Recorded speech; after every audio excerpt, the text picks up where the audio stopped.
Coucou, boya ebele, na sous les baobab, life together, boya bas, to buka, to déraciner, célibat, femme seule, homme seul, to longola ba parents bas stress, boya ebele, ko s'inscrire, boya ebele, botala ba coordonnées yangoana, email na biso yangoana, numéro de téléphone yangoana, boya ebele, bo s'inscrire, et kozala bien, maman, kolinga lisu ozala yo moko te, papa, boya, to kata lien wana, tozana nu ebele, ba diaspora, bozala ebele, to lingana entre biso, et kozala bien, to longola AVC, to longola ba stress, to longola penza, tozala together, tala kaka, soki to sto leki ba 45 ans, ti likolo, bana na biso ba koli, ba kena ba uni, ba université, et zo sala ke ba parents bazoti kala bango moko, solitude ebomaka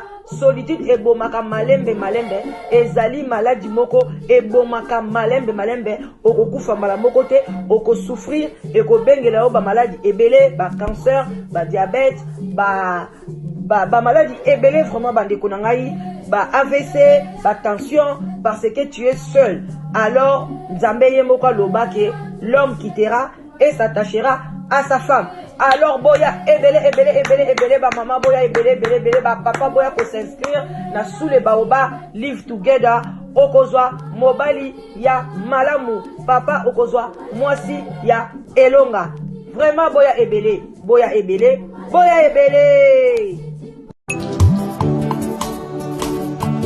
Ngayoyo, nazunguka masinga yoyo, sokolo takinga na ndoto.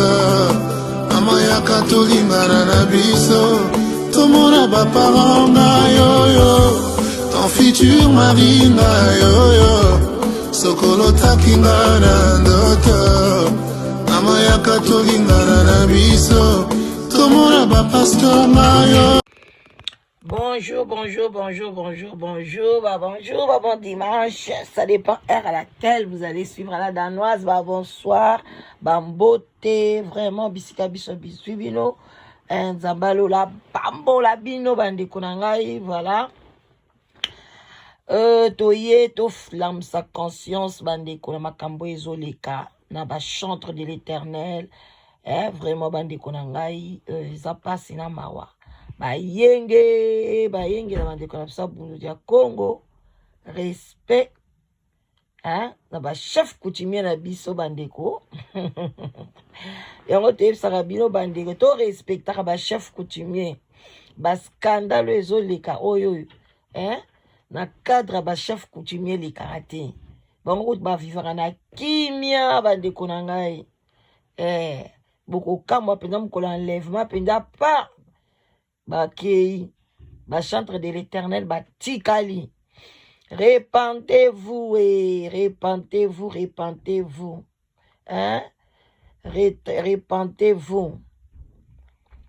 Jésus revient bientôt. Repentez-vous. Bande konanga bozana se sous les baobab mwa kopwati tokos. Bandeko toye toya kochela bino audio oyo Koffi Olomide alobela makambo oya ba Mike Kalambai.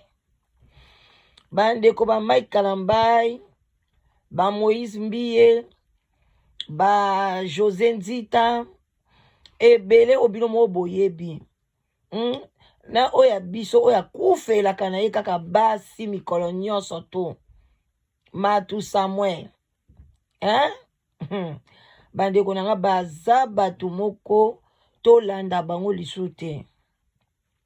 Tozongela banzembo na biso akala. Tozongela banzembo akale bandeki tokoti na église boye bazotia banzembo boke penya kosambela. Lelo ba église bakomisango banini ba discothèque, ba night club. Aucune église boye o binyo tokina kotoka. Et donc ngwasuma ndenge wana bandeko na nga nzambe aza na ngwasuma te. Nzambe alingi esika concentration. Ozopenda ko se concentrer très bien. Yango nde nzambe azosenga biso. Concentration. Ozotika mikumba na we pa ya nzambe na kobina te. Bakoma ngoloba o chanter, c'est prier 2 fois. Chanter, c'est prier 2 fois. Bakosaka biso na Bible ezate. To yoka nga na yoka batumi ba chantre de l'Éternel, ba pasteur. Oh, chanter, c'est prier 2 fois. Lokuta. Bande ko tang to tangi na bandana na Genèse tin Apocalypse. Verset wana ezaka te. Bakotsa ba biloko bande ko nanga. Oh, mabine uta na lola. Biloko wana nyoso bakotisa. Bakozwa banzembo badansa mokili bayena ngona église bazoloba odo mabine uta na lola lokuta biloko tu lokuta tozongela banzembo ezaki okoti na église bozoyemba tata e dimalo sambola bana tata e dimalo sambola bana dima e tata tata dima yo kanzembo don tant na oyemba ngo chair d'épaule donc nzamba zoka lo sambo na biso lelo bato bayeli biso bangwasuma kuna simba bombe tokobwaka bombe nzoka tanga azokobwaka bombe wana aza kobwakela bambanda na ye Mike Alambai yo makambo sali biso Mike to boyi te wana eza makambo conjugal ya mwasi na yo kuna na fondima libala na bino ezaki nyonso moniato makambo nyonso moniato mais yo ndenge ozomemela peuple de Dieu na percussion eza mabe ba Mike poni boli kokota mulongo munene yo ka mutu ka moko kaka ya mwa mukuse boye kostope te mulai makasi te ka boye kaka kare kande nyonso aza olingi omemisa ba milliers de milliers bato na kati ya lifelo eza nini mutu moko bandeko na ngai Mike ka mutu moko ye wana kaka ozoyoka eka okoti na ambiance na ye pa okoti ka na lifelo kaka na aveuglement boye Mike repens-toi omoni bandeko tango bato bafongolaka minoko wana lokwa bakofi kofi alobango alobango deja na otiela bino audio ya kofi ndenge alobela biso makambo nyonso oyo tozomona oyo ba Mike bazosala yango nga yebisaka bino na bi bafamba bakretien na bakrétienne moko toyokaka mpe baka ya bato wana bazoloba nini mpo na bato mosusu okofi azolobaka pa akangi tv na ye ntango mosusu na nzela mutu wana okoyeba tala lelo nani na Bible tangu Paul bazokende mwasi moko bande koloba oyo pena baza basali na nzambe mwasi wana eloko banda kolobisa ye molimo ya piton me bande koloba verite bato pe balandi ba Paul yesolo aza mosali na nzambe oyo baza basali na nzambe banda kobima na munoko ba diabolo ya mwasi wana azalaki grand sorcière abande koutilize molimo ya banyoka bapiton me azali koloba na bato ke bolanda bango oyo mpe baza basali na nzambe bato bande koyoba yoki ke babi Paul mosali na nzambe après Paul akangisi ye munoko me bayoki ye me biso oyo tokoma kaka bango te bango totie tobimisi na kombo bamusicien chrétien bamystère soki diabolique soki ndenge nini nzoka nde bango nyonso balati kaka nzoto ya meme ya nzoto ya meme ko nzoka baza bantaba eza pasi bandeko na ngai yango wana toye tobolandala bokebi nyonso maloba ya Koffi Olomide bokomona ndenge azoyebisa biso ke tokeba na bato oyo bamusicien chrétien me bandeko na nga bombe pe bimi lisusu mpona nani Pasteur Mbiye Pasteur Mbiye abanda kala banda kobima na fille moko na église banda azaki na 17 ans lelo fille wana komi na 21 ans fille wana yo fille oyo yo bima na Moïse Mbiye zela nanga yo tokozongela osima yo continue ka kobima na Moïse Mbiye yo kanti soko yo dénoncer nde oza délivré bandire bokeba même ye penyel faut asambela makasi parce que oboti na sorcier obimi na sorcier balobi nzoto mobale soki sangani bino mpe bokomi mutu moko il faut ye penyel aluka ba délivrance pona koblongola semence nyonso ekotaki na nzoto na ye ya budiabulu wana ya Mike Kalambaya asambela makasi na ye fille wana bafille ya pembe pe bandeko tala bango balingaka bafille ya pembe Moïse Mbiye yo atuke eza pasi yo fille ozwa kodenonse makambo Moïse Mbiye tokozongela yo olembi ye mpona kilo Moïse Mbiye akomi kilo na yo akomi siko kilo spirituel kilo physique okoka su komema ye te bana mikie ba 17 ans na baparent entre temps mama na ye pasambela na église wana yango bandeko bandoki bakimi na église fille wana ekodenonse wana o wana ya Moïse Mbiye c'est une sorcière maman na ye azali sorcière parce que bango nde bazo encourager le mal na kati ya église mwana no 17 ans azobima na mosala na Nzambe bongo mama na oyebi beta ye longola ye na église bolongwe na église mais bokotika wana ye muta bebisi mwana na ngai ye muta déverger mwana na ngai akozala kaka wana tia kobala ye ale otiki wana pasteur akomi osala baekobo na nzoto ya mwana na yo mama oza consciente en tout cas biso bamama totika makambo oyo eza malamu te na France lisu mobali moko abengaki nga abila danozi cousine nanga azalaki na 14 ans mwana bata 14 ans aza ne na ndako mwana botami na France bandeko na nga na France akoli na France mama kaka ngai atuka bandeko na nga bolimbisa nga na memaka bana su na église te na tosambeli na ndako na bango pointre bapaster bazo abize ntango bakoabize mwana koakize yo akoakize yo parent yo ndo omema kuna mwana wana azalaki na ndako mama kaka donc bakomi kutu koakize yo olingaka église te mpona nini babandi komenase ti mama memi na église abi fo tokomisa ye na chorale nayebi bamama ebele bakomisa bana na bango na bachorale na bajeune mpo na ka mwana alingi oke église te apesi ye mosala moko na kati église bamosusu batie bana na baprotocole bolatisa mpe bana bilamba malamu eza te bajipe serré baderrière bana evimbi na bamiliki ale nde tomilisaka bana bamiliki awa nyonso ekendaka kota se bana na biso na poto tala na baderrière ale bamama bango wana mwana na protocole nzoka nde paster aza kolula bachantre de l'éternel oyo bayembaka na likolo wana baza kotala mwana 14 bandeko na ngai babimi na ye paster abimi na ye nani na bango chef na bango ya ayembisaka bango ya orchestre na bango na église abimaka na ye mwana ya 14 ans babize ye na paster na bandeko botala na kati ya France na Saint-Denis mwana wana babize ye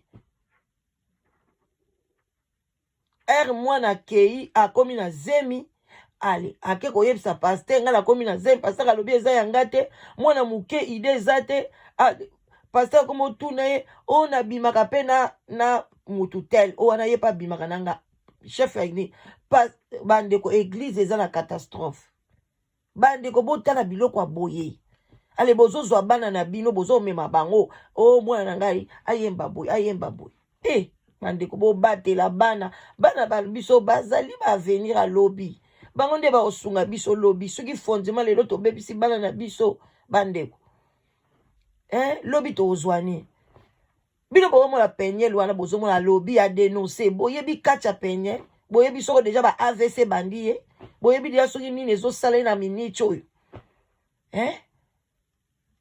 bandeko eza pasi tobatela bana yo wana mama tongo sukula bana tokeye ekodim kuna bazopesa bana kindoki église awa na Londres bapesa bana na ekodim kindoki mwana mwasi wana aza na ndoki mwana mwasi wana azaka mpe mwana mwasi moko boye ya munyanga kindoki apesi bana bato kindoki na église ya ekodim na ekodim wana apesi bokeba bobatela bana bosambelela bana na bandako na bino bosambeli otie bapriere otiki bango okei yo moko soko ozalaka okesambela tika bana bozobebisa bana bokeba bobatela bana na bino etali bino wana bon nga natie bino audio oya Kofi bolanda yango na bokebi nyonso tokutani na prochaine video twende Ah, c'est ça. Namoni Joana a sala clip wana Mike na Kalambay. Moni gamba abeta et puis il y a sol. Mais on est mal à l'aise dans Makamwana, mais c'est sur les gens chrétiens et basalaka tout net biso. Nous surtout ndé mon abiso. Balingi basi, bamelaka masanga comment?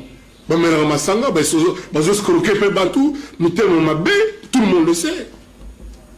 Mitemo mabe. Manque de dignité. Ou bien on est tout déglingué quoi. Babala balati. Ni bala ba deuxième bureau, babala pele ba chéri na banzela. So yimbi basi wana komisi ba biza mabe. Franchement. Ok, on continue avec Koffi Olomide, on continue de parler. Pour musique la biso lelo ba benga ozo musique té. Ba ko benga musique satanique. On comprend, c'est-à-dire musique au taboulo atika li biso, o wendo atika, oyo madia tatika. Luambo, Longomba, tout Zaïna, Bino, beaucoup de musique satanique. Bozo le bangote, mais tant que vous tirez la musique soi-disant religieuse. La profane. N'engagez vous tirez et ça le quoi bozo diaboliser biso. Bozo ça moussa na biso. Ba chanteur nous surtout au monde à Gawana, tout ça mélange. Tous ça ba chrétiens qui chantent. Nous comprenons que tout ça, nous avons comme Antoine Christophe, Nakula, Saint-Augustin de Lemba, l'église, la communion. Mais, tout le monde a béni, il y a une concurrence contre Bisso, il y a un thème moko Nzambe. Or, Bisso, tout ça, Nzambe, il y a un chanteur, auteur, un créateur, il faut aborder le sujet. Victor Hugo, Monterland, Lamartine, Basela Nzambe. Basela Pemu Pepe, Basela Ibali, Basela Bandeke, Basela Bambisi. Bango ba kokakande ko sala nzembo le mso moi sina eta botele bana. Ba ces réfugiés que soit des chanteurs, c'est du mensonge. Jamais ba luka bango na Bercy. Jamais alors. Jamais mon ka Bercy au benga yaga, jamais. Bazo forcer ba ko sa batu ko envoûter batu, mboka na jote tout comme un problème. Ba ko za batu le temps de 7h à ton tir. Qu'est-ce que Koffi Olomide a avec le pasteur? Basa batalo kuta et belé mais la majorité ba batalo kuta tout le monde lelo aye bien tout le monde bazo ko endoctriner batu o le batika basa bilanga ba vaquer na occupation na bango ba gozo batula po bika solo bina mutu nzambe mutu to a tuna garde à vous moi mbona ninga chose à terre tout na respect entre temps aux mutule mususu de 7h à tongo 18h moi mutu sala musala mboko évoluer exact voilà le problème qui est là c'est ça. On n'a rien pas qui Moussa Nzambe, on n'a rien pas qui musicien Moko, et puis tout là qui est vraiment question, pourquoi ça la différence entre bango ba musicien chrétien de mon lobby na ba musicien profane des balwa chrétien profane. Il y a pas pensé une réponse habitant et a raté que ça la guerre mais ezali conception ya banze mbunde et ça la ke ba kende ligne moroté. Mais nzembo lo sauf qui peut on na yemba. Chanteur chrétien ni moi ça c'est nzembo le giwana. Yawe bolingo yawe ki sabato kolela. Yawe bolingo yawe mokili zanda kona yo. Yawe bolingo ça nzembo na ba commandant ati. Ki chrétien nga ki koyeba ki na mona nzambe nga te sala na sala yango. Tant sala nzembo na pia comme petit frère ya Yesu. Na ko pelo banga pe na comme chanteur chrétien. Non na sala nzembo. Tant sala nzembo Dieu voit tout. Nani congolais nzembo Dieu voit tout. Dieu voit tout. Dieu sait tout. Ba musicien chrétien ou apprécié. Si pour nga ba musicien point. Le mot chrétien qui chrétien na itali. Mais vous savez pourquoi yo un journaliste pourquoi le journaliste chrétien tu coulate. Eso c'est ça ma question. Bato na rabino ba question té. Pourquoi yo ningo fandi wana yo un journaliste moko satanique alors. Wana yangajaka ba chrétien. Mais yo un journaliste satanique. Spirituel donc. Na tout ni question un journaliste diabolique. Yo. Ah ben voilà. Donc ça sert à rien. Ouais on le ba caméraman chrétien. Ouais ezalaga na ba musicien taximan chrétien à la gâté. Jardinier chrétien à Zalagate, avocat chrétien à Zalagate, militaire chrétien à Zalagate, policier chrétien à Zalagate. Alors c'est quoi ça? Les bons nommés ministre. Vous avez dit que ministre chrétien? Bon, on va payer le président, président diabolique. Comment le va président chrétien? Mais président ça semble là. à l'église. C'est-à-dire il faut voilà, il faut pas regarder en avant, non. Bon, ça la gospels. Ba chanteur ya gospels par contre. Baza na États-Unis, ba na Côte d'Ivoire partout, mais ba tout à tout mal à l'aise na chrétien. Na non za chrétien. Na tous nos questions président wazo Kambambo kana biso. C'est pas un chrétien, akulate. Akina église te. Ba honorable Mugalu wana. Pasteur Mugalu, et bien Mugalu non. Azana, Ogaga tambola kanga na conseiller du président chrétien. C'est du n'importe quoi. Franchement, moi, il y en a marre, quoi. Il y en a marre. D'abord, nous sommes un pays laïque. Vous comprenez? Donc, c'est-à-dire, bomba makamno tient on approche aux chrétiens, bouddhistes, kimbangistes. Au côté de la avocat kimbangiste. Maman, c'est ça comprendre. Au côté de la médecin protestant.